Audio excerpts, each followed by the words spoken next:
La police recherche un gang de voleurs de glace. Vous m'avez bien entendu, ils sont accusés de vider des frigos entiers dans les épiceries. Un gang qui pille les magasins pour revendre ensuite les crèmes glacées à la sauvette à des prix cassés. Et l'affaire prend de l'ampleur. Le New York Post parle des Bonnie and Clyde de la glace. Et le milliardaire John Katsimatidis, propriétaire d'une grande chaîne d'épiceries, promet même une importante somme d'argent à quiconque permettrait d'aider la police à retrouver les voleurs. C'est pas possible. Oui, je crois qu'il y a des substances illicites qui traînent. Tu viens plus aux soirées. Après avoir été mannequin, chanteuse, actrice, la starlette s'est trouvée une nouvelle passion, faire danser les foules. Est-ce que vous êtes prêts à vous éclater, les gars ?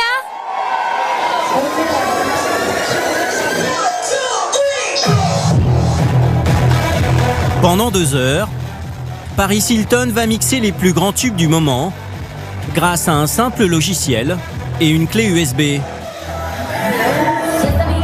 Voilà maintenant 40 ans que nous détricotons la société. Beaucoup de gens l'ont oublié, mais avant les années 80, les impôts des riches étaient très élevés, même aux États-Unis, avec un système beaucoup plus redistributif qu'aujourd'hui. Puis sont arrivés Ronald Reagan ou Margaret Thatcher en Angleterre, qui ont restructuré la société occidentale en faveur des plus riches.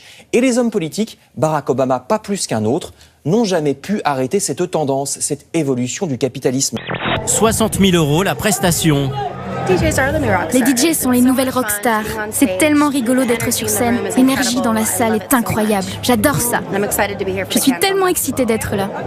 Je me suis sentie pas bien du tout, nauséeuse, oppressée à nouveau, fatiguée.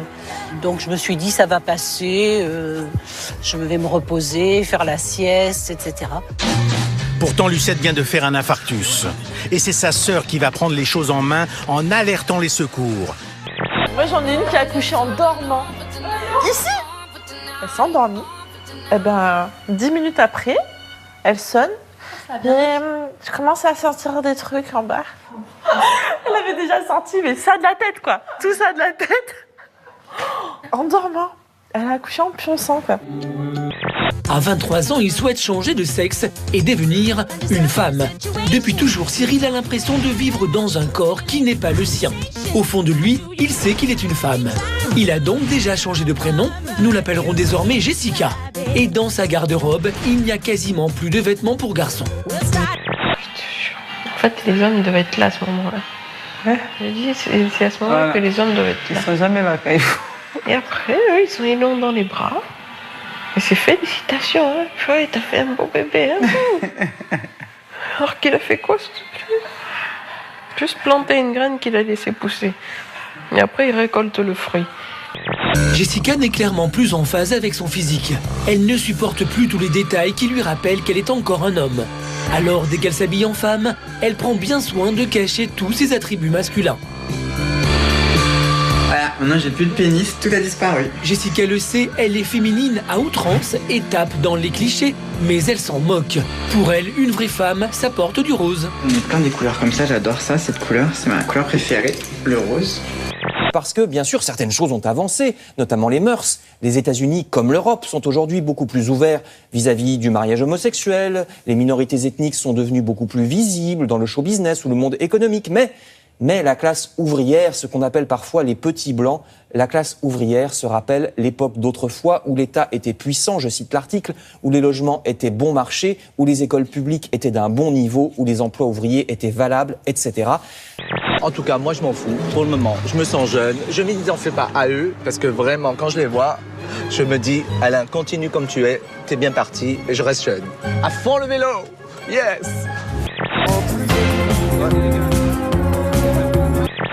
Ce jour-là, pour les touristes, c'est un spectacle étonnant. Des Canadaires qui se ravitaillent tout près d'eux, dans l'eau de ce lac. De la berge, les promeneurs sont plusieurs à filmer la scène. Une centaine d'avions qui passent et repassent. Quand soudain, un des appareils frôle les vacanciers. L'avion passe tout près de cet homme au t-shirt blanc.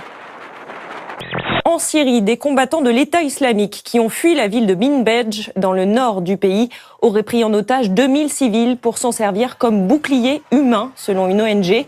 La ville de Minbej, dans la province d'Alep, a été reprise par les forces anti-djihadistes syriennes, soutenues par la coalition internationale. Alors il n'est pas question dans ces articles de stigmatiser les migrants qui sont des gens qui fuient la guerre ou la misère, mais ce qui est frappant, vous le voyez dans la carte du Figaro qu'on va voir en plus gros, c'est que la totalité à Paris de ces campements s'installe dans les quartiers populaires, dans les quartiers pauvres, le quartier Stalingrad, celui de la Chapelle, le 18e arrondissement. Là aussi, on revient au même sujet.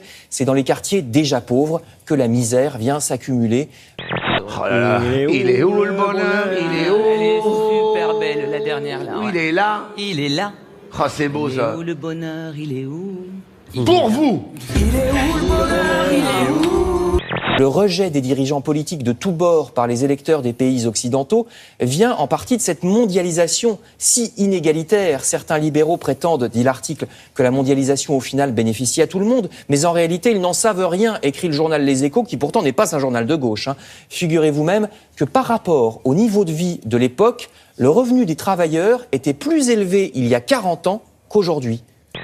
Tiens. Ouh, là je me suis fait mal. Moi, chez moi, les punitions, ça rigole pas. Hein.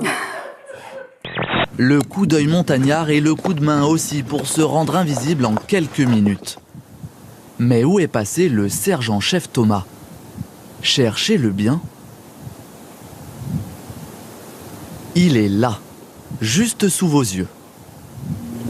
Si bien camouflé que même les bouquetins se laissent berner.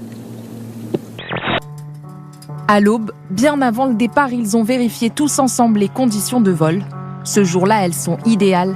Le soleil est au zénith et le paysage a coupé le souffle. Il suffit de se hisser à quelques mètres pour que le temps s'arrête.